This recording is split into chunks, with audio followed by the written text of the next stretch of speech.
J'adore Spider-Man. Comme des millions d'enfants et d'adultes à travers le monde, Spider-Man m'a fait rêver, m'a fait voir grand, m'a fait prendre conscience de la grandeur et de la valeur de ce qui nous rassemble. Mais pourquoi cette aura ? Pourquoi cet impact ? Spider-Man, c'est le héros qu'on veut tous être. Un homme proche de nous, à qui arrivent des choses extraordinaires. Chacune de ces itérations touche en plein cœur son public. Mais Sam Raimi est celui qui a le mieux compris qu'un grand pouvoir implique de grandes responsabilités. Spider-Man 3 est le dernier film de la trilogie initiée par Sam Raimi. Une trilogie qui a remis au goût du jour les films de super-héros avec X-Men au début des années 2000. Et les deux premiers volets ont marqué au fer rouge l'industrie cinématographique. En particulier le deuxième opus, considéré à juste titre comme un des meilleurs films de super-héros jamais réalisés à ce jour. Pourquoi ? Eh ben parce que c'est trop bien. Peut-être en dire un peu plus ? Parce que Sam Raimi a au mieux compris l'esprit comics et comment le rendre de manière efficiente à l'écran et surtout de manière cinématographique. C'est mieux. Le deuxième film est un énorme carton et la suite est attendue au tournant. Et ça a été assez compliqué avec Sam Raimi et les producteurs. En résulte le fameux Spider-Man 3, sorti en 2007, qui est étrange et qui a divisé tout le monde, malgré un super score au box-office. Et je sens que je vais galérer à prononcer Spider-Man car j'ai du mal à prononcer les R, donc désolé d'avance. À l'occasion de la sortie du nouveau Spider-Man Brand New Day, j'avais envie de clamer mon amour pour le très sous-estimé Spider-Man 3. 3 ans ont passé depuis les événements du deuxième film. Peter nous dit que tout va bien dans le meilleur des mondes. Tout le monde aime Spider-Man, la ville est plus tranquille, il est toujours aussi bon à la fac, il se fait toujours aussi bully, et il compte demander en mariage la fille de ses rêves, Mary Jane Watson, qui est devenue actrice à Broadway. They say that falling in love is wonderful. Oh non, commencez pas à chanter, j'aime pas les comédies musicales. Ça va, c'est que 2 minutes, détends-toi. C'est très long, 2 minutes. Très très long. Ah bah ça fait plaisir de voir Peter reprendre sa vie en main, même si son gros red flag d'ami Harry le déteste puisqu'il sait qu'il est Spider-Man, et qu'il le tient pour responsable de la mort de son père. Et en plus, il continue de jouer l'ex toxique en offrant des fleurs plus grosses à MJ. Je te déteste, t'as tué mon père, t'as ruiné ma vie, et j'en ai une plus grosse. Ça n'empêche pas le couple d'étaler son amour mielleux aux yeux du monde. Enfin plutôt de montrer à quel point Peter aime MJ. Dis-moi que tu m'aimes. Je t'aime comme un fou. Déjà, MJ t'aurait pu lui dire « moi aussi » au lieu de penser qu'à toi. Et effectivement, ouais, MJ n'est pas le meilleur personnage de la saga. Même si ce film lui rend un peu ses lettres de noblesse pour vraiment la caractériser comme un vrai personnage, malheureusement, son égocentrisme, son côté demoiselle en détresse et ses tribulations amoureuses font que j'ai un certain manque d'empathie à son égard. On est quand même loin de la profondeur du personnage dans les comics. Oui, enfin, Peter, il est pas mieux non plus aussi, hein. Parfois, il est super égoïste. Oui, mais ici, c'est appuyé par le symbiote. Certes, mais c'est aussi présent dans toute la saga. Tu te souviens de sa réaction avec le mec qui a tué l'oncle Ben ? En fait, il y en a pas un pour attraper l'autre. Un couple, vraiment. Mais alors qu'ils se font des bisous partout, une météorite s'écrase. À l'intérieur, le fameux symbiote extraterrestre, qui est à l'origine de Venom, pour ceux qui ne savent pas. Et chose hilarante, Sam Raimi en avait rien à carrer, et ne voulait pas de lui dans le film. Mais sous la pression des fans et des producteurs, il a cédé. Et vous avez maintenant l'une des raisons pour lesquelles Spider-Man 3 a divisé. Il y a trop de choses dans ce film, beaucoup trop. Et justement, on nous présente ensuite très rapidement l'antagoniste principal, Flint Marko. Il s'est évadé de prison et les flics n'ont vraiment pas l'air hyper investis quand on les voit rouler doucement comme ça. À toutes les unités, on a un 23-19 à la 55e rue. Prise d'otage en cours avec possible blessé. Nous recherchons un homme armé de...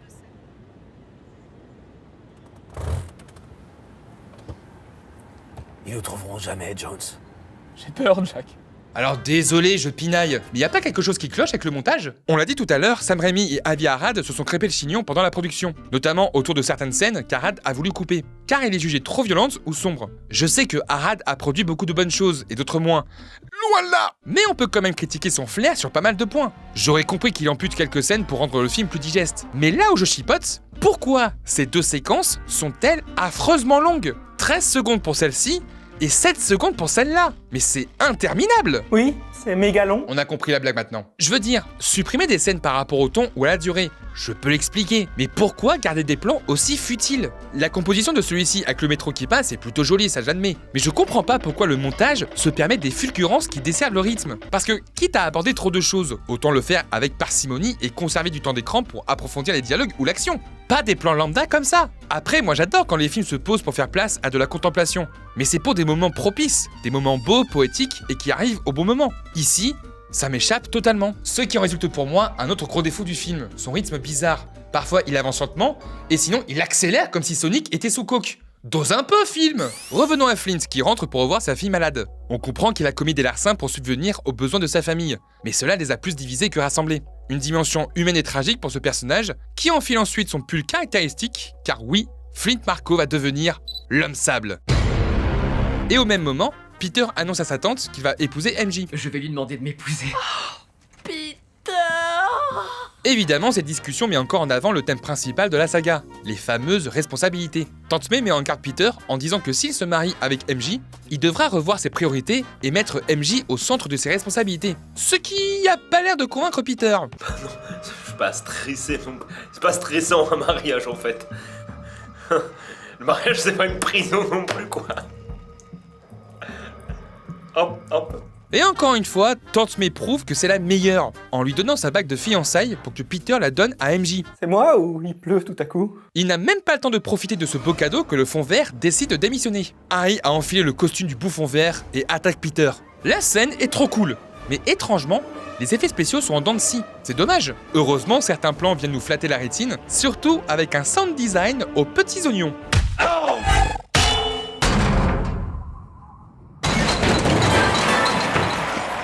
Qu'est-ce que j'aime le Sam Raimi cartoonesque. Par contre, le Harry là, il n'est pas très résistant, contrairement à son père. Une chute et hop, coma. Peter l'emmène à l'hôpital, il est guéri, mais sa mémoire aurait été affectée par le choc. Ça tombe super bien. Alors docteur, c'est grave.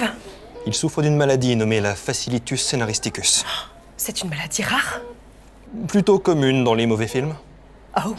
Flint Marko continue son escapade, poursuivi par des flics un petit peu plus motivés que tout à l'heure. Il tombe par mégarde dans un accélérateur de particules pendant une expérience, et heureusement qu'on est dans un film de super-héros, sinon, plus de Flint.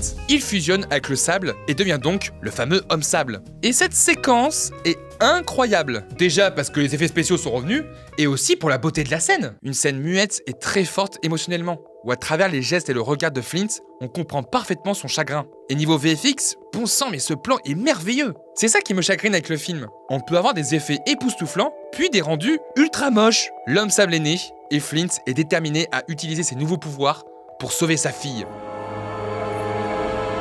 On retrouve MJ et Peter, qui est encore dans le même appartement, alors qu'ils auraient pu emménager chez MJ, qui a l'air nettement mieux niveau confort, mais passons. MJ est pas contente, hein, car elle a eu une mauvaise critique sur son show. Et là, on voit toute la profondeur du personnage. Spider-Man est critiqué à longueur de Tu es temps. en train de parler de toi. On parle de moi. Tu dois absolument croire en tes capacités. Tu dois vite te ressaisir et te remettre en selle. pour la- Épargne-moi les remontées en selle. Mais qu'est-ce que tu veux alors? Dis-le-nous! Au moment où on aurait pu avoir un semblant de psychologie chez MJ, un appel de la police vient secourir Peter d'une dispute. Quelle chance! Un ouvrier a perdu le contrôle de sa grue qui défonce tout sur son passage. Et dans l'un des bâtiments, il y a...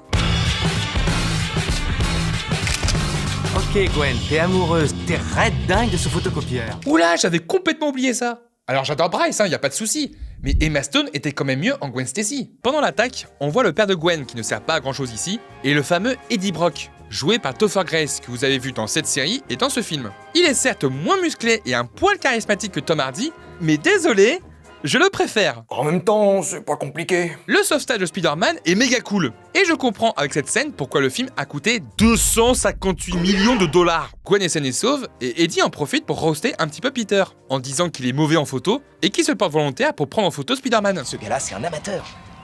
T'as remarqué que sur ces photos, tu fais un peu balourd, un peu... nain de jardin, quoi. Et de toute façon, ce Peter Parker, c'est un vrai nulos. Parce que moi, je prends de meilleures photos que lui, je suis plus beau, je suis plus cool, et puis moi aussi, je vais épouser ma copine d'abord, hein, alors... Oh, les gens sont d'un mal poli, c'est dingue.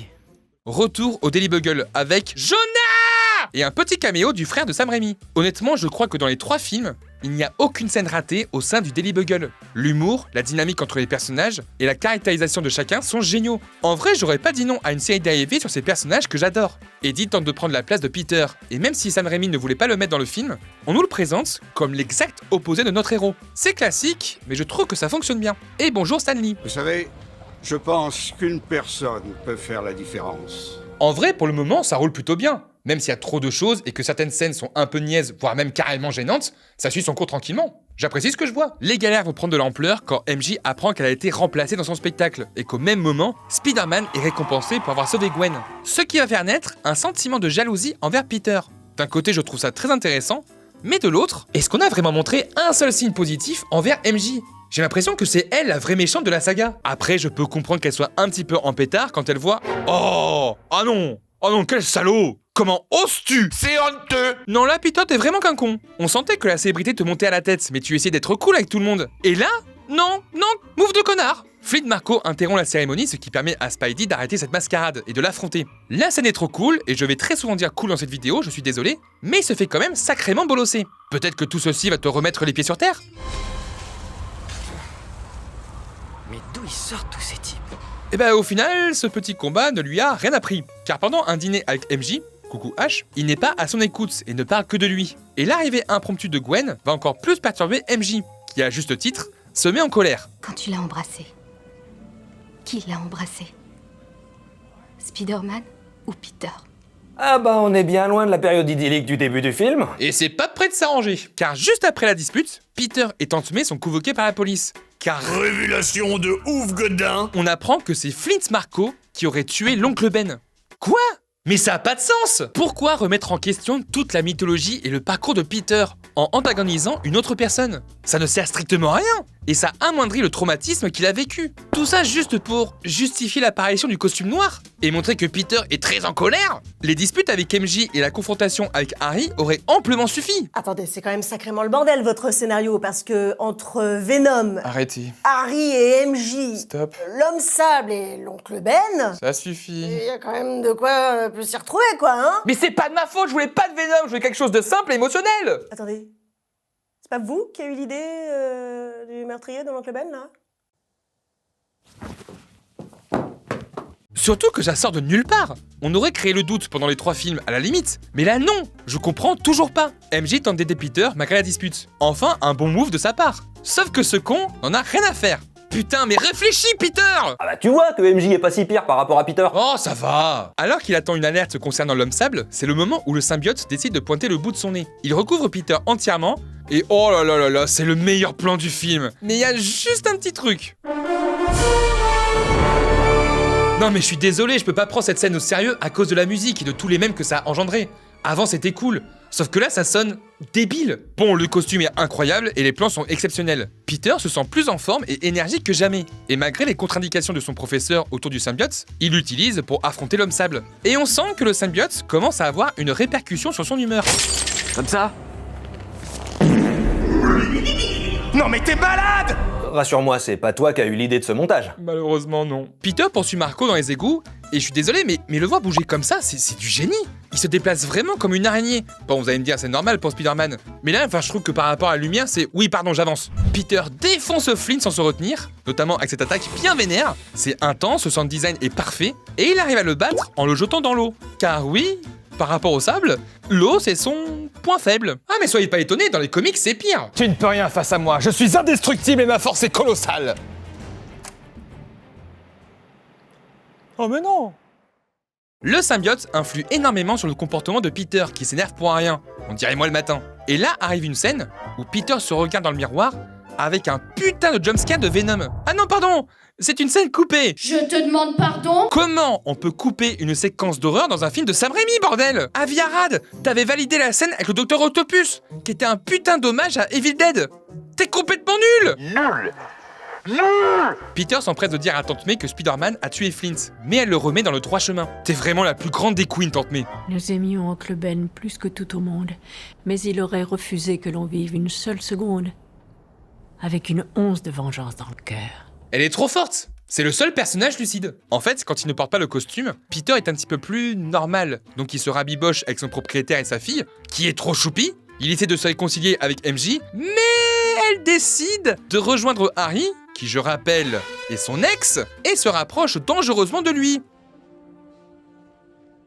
Oh mais putain de bordel de merde! Je suis putain, mais je crois que Sam Raimi déteste ce personnage, vu comme il la rend antipathique. Cette couardise fait revenir les souvenirs d'Harry. Je vous rappelle qu'on est qu'à la moitié du film, hein. Et il reste encore énormément de choses à traiter. Non pas que ça me déplaise, mais j'ai très peur de la manière dont Sam Raimi va gérer la suite. Harry renfile le costume et menace de tuer Peter si MJ ne rompt pas avec lui. Et elle n'a pas l'air d'hésiter très longtemps, car 2 scènes plus tard, c'est fait. On ne la voit même pas se défendre, ni même essayer de plaider la cause de Peter. Rien. Et ça aurait pas été plus intéressant de pas montrer l'attaque d'Harry? Comment ça? Parce qu'en soi, la rupture, on peut la comprendre avec tout ce qui s'est passé. Leur couple allait mal et ils n'arrivaient pas à communiquer. Les sentiments de MJ sont légitimes. Ils auraient dû se parler avant de prendre une décision radicale, mais quand même. Ce que je veux dire, c'est que là, le spectateur sait que cette rupture est faite sous la menace. Donc même si on ressent un peu leur détresse, on ne perçoit pas la gravité de la situation, car on connaît la source du problème. Si on avait révélé l'implication de Harry après coup, ça aurait eu bien plus d'impact. Et au final, je me rends compte que Venom, dans ce film, ne sert pas à grand chose.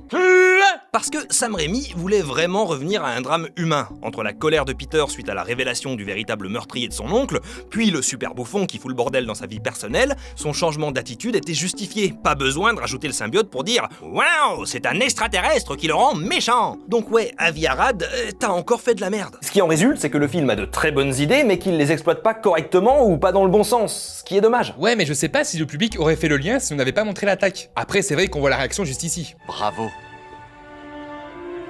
Donc oui, je peux comprendre. En plus, ce connard d'Harry joue la comédie alors que Peter essaie de se confier. Et il termine par une réaction goldée. Bon, Peter a tout perdu en un instant. Et il décide d'enfiler le costume noir et de se coiffer comme un émo pour aller confronter Harry. Bah attends, en même temps tu m'étonnes. Je suis plus riche que toi, plus beau, plus charismatique et je suis meilleur au lit. C'est pas ce que t'as dit à tes étudiantes? Ah non, hein. Ah non, on avait dit pas les procès, hein. Et en plus y a rien de prouvé. Alors vous vous calmez maintenant. Peter Parker, Mediapart.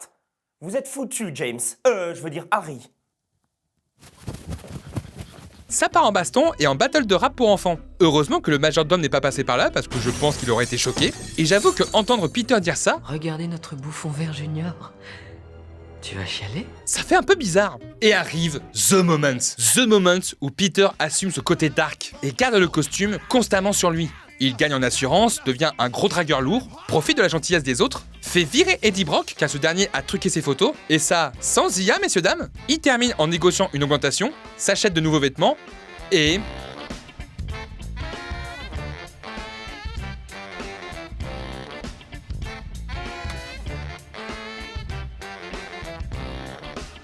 Ouais, je pense pas que je mettrai ce sketch dans ma bande démo. Alors ce passage, il cristallise tout ce qui va pas dans Spider-Man 3. Sauf qu'en fait, je suis pas d'accord. C'est un côté comique, kitsch et ridicule, qui a été très vite détourné par internet, mais qui dans l'esprit de Sam Raimi et des comics, eh ben ça marche. Oui, quand j'ai vu le film la première fois, j'ai trouvé ça nul, mais aujourd'hui, ça me fait trop rire. Surtout que Peter est présenté comme un gros nerd, un geek. Il agit selon sa vision de ce qu'est un homme classe qui s'affirme. Une vision très masculiniste. Ça amplifie le contraste. Et même si Tobey Maguire a l'air d'avoir un balai dans le fion dans les autres films, ici, il se lâche et ça fait plaisir. En plus, il balance parfois des répliques qui sortent de nulle part. T'es carrément canon, ma biche.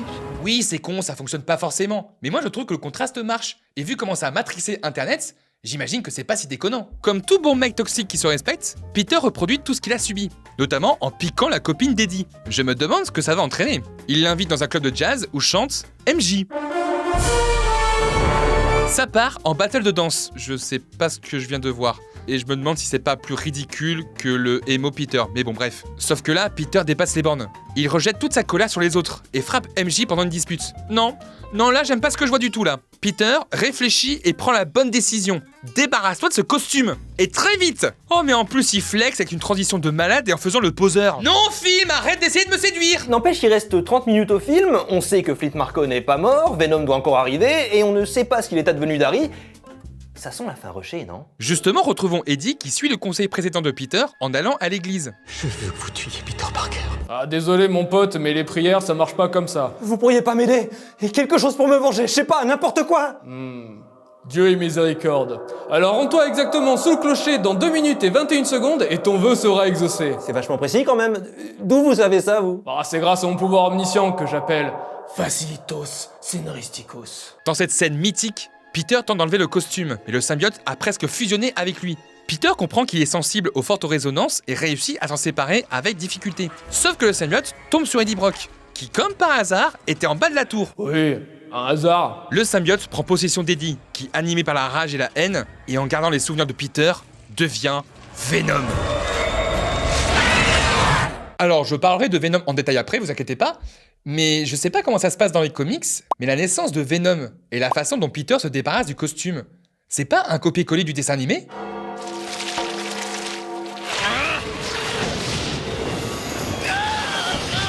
Après ça, Tante May rend visite à Peter. Ce dernier avoue qu'il a failli à sa tâche de préserver MJ, qu'il n'est pas prêt et qu'il s'en veut d'avoir tout gâché. Mais Tante May a toujours les bons mots pour nous réconforter et nous donner envie d'être meilleurs. Et je suis certaine que tu trouveras un moyen d'arranger tout ça. Il pleut beaucoup là quand même. Arrive le moment où l'homme sable veut affronter Spider-Man, mais il le confond avec Venom. Là, j'ai pas mal de choses à dire. Je veux pas passer pour quelqu'un d'exigeant. Toi, exigeant. Non mais jamais, voyons. Eh oh. Il y a des trucs qui me posent problème. Déjà, pas mal de personnes ont critiqué le design de Venom. Alors oui, effectivement, il est plus maigre que dans les comics ou la version dessin animé. Mais regardez-moi cette tronche! Regardez ce plan! Le réalisateur ne voulait pas de Venom dans le film. Et ils arrivent quand même à bien gérer son design et sa gueule. Donc oui, moi Venom, je l'aime bien. Évidemment, celui de Tom Hardy est beaucoup plus accurate au niveau de la carrure, mais pas au niveau du caractère. Car oui, le film met en avant des sentiments humains plus primaires, notamment la jalousie et la haine qui freinent les personnages. On établit ainsi des conflits plus humains, plus proches du spectateur. Certains arriveront à s'en repentir, alors que d'autres vont succomber, de manière plus vile. J'aime bien ce parti pris et je pense que ce Venom n'est pas à sous-estimer. Ensuite, leur union pour affronter Spider-Man, bah j'y crois pas. Je sais qui tu es, Flint. Je sais que tu veux tuer Spider-Man. Comme moi. Mais j'en ai rien à foutre de Spider-Man, je veux sauver ma fille. Non.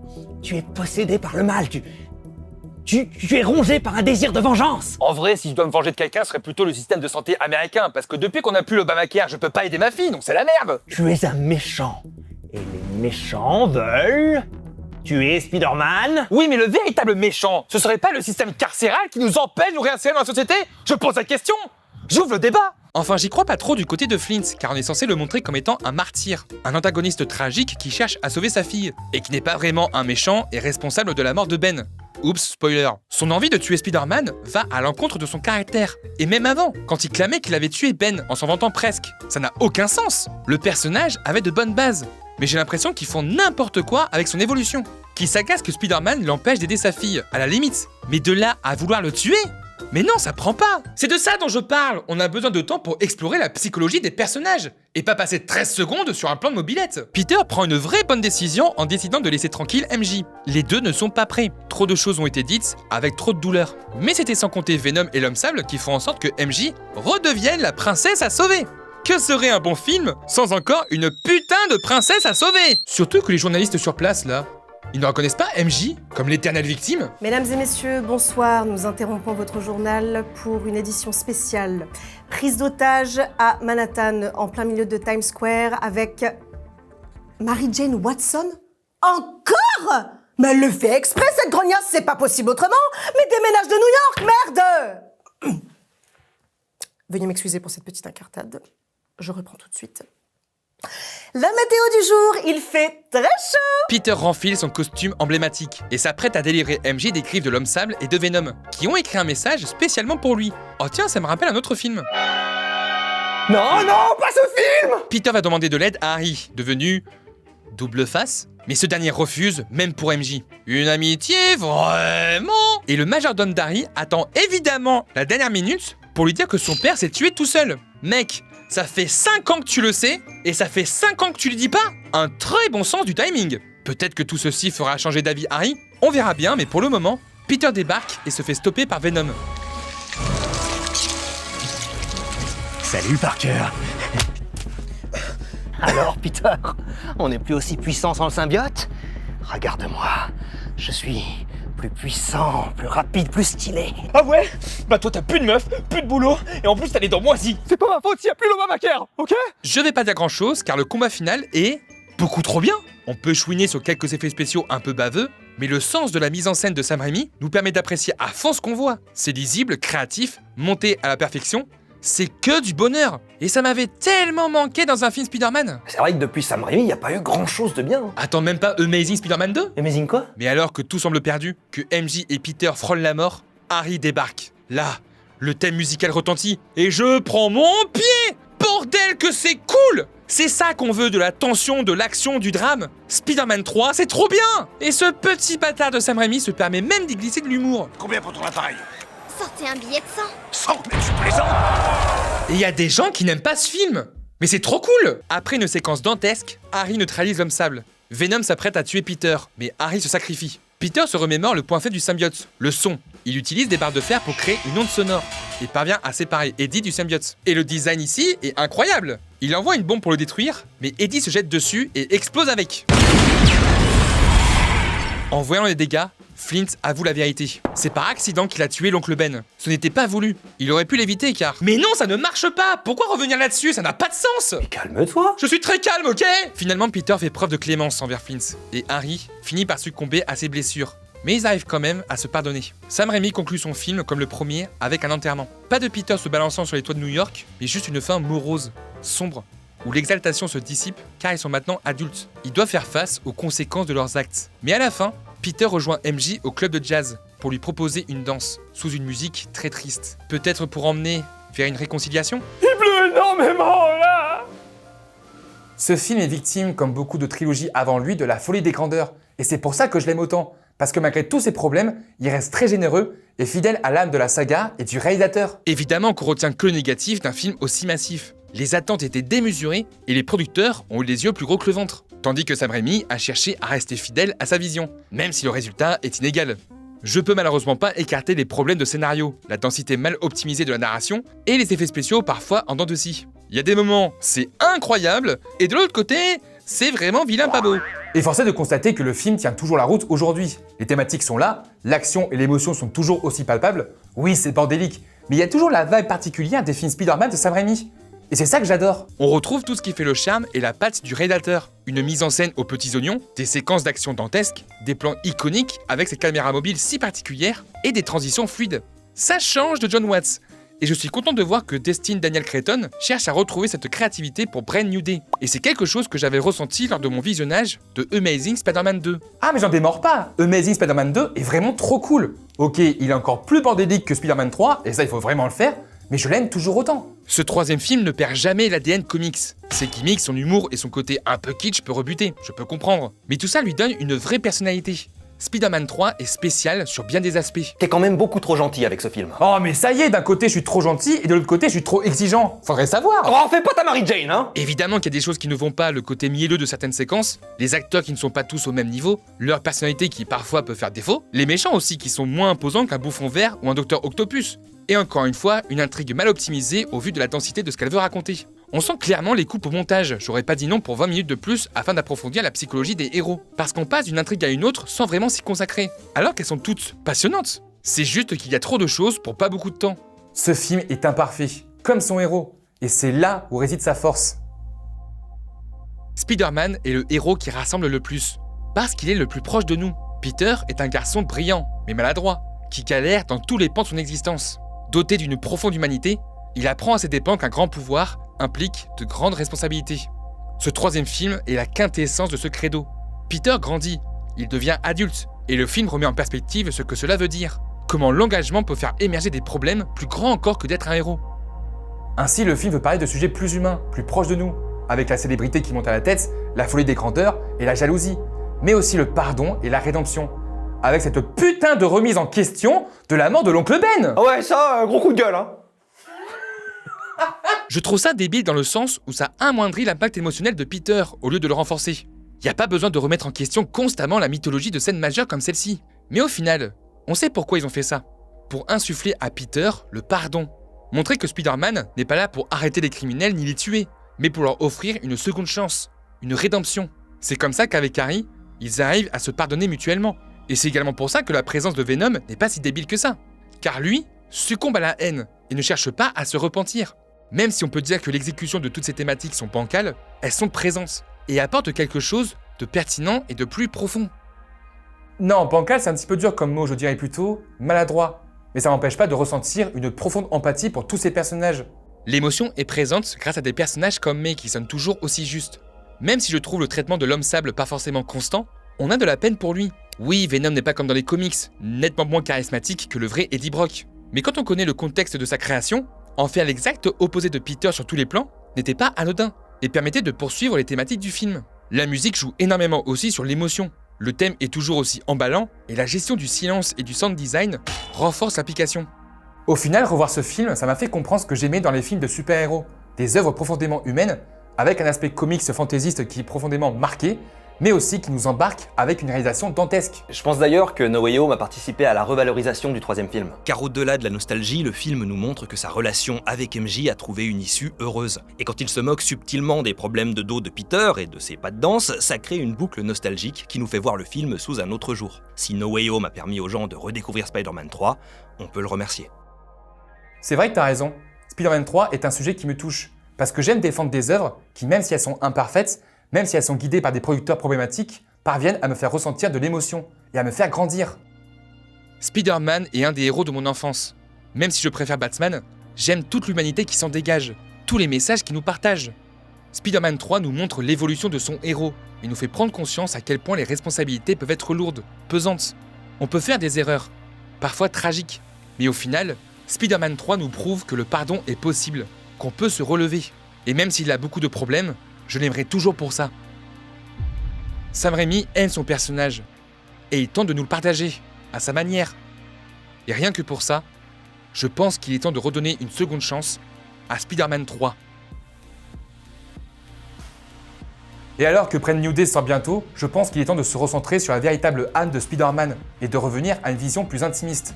Et je sais pas pourquoi, j'ai confiance en ce film. On verra bien. Pour le moment, n'hésitez pas à vous abonner et à partager et à liker la vidéo. Et surtout, aimez les films que vous aimez. Ciao!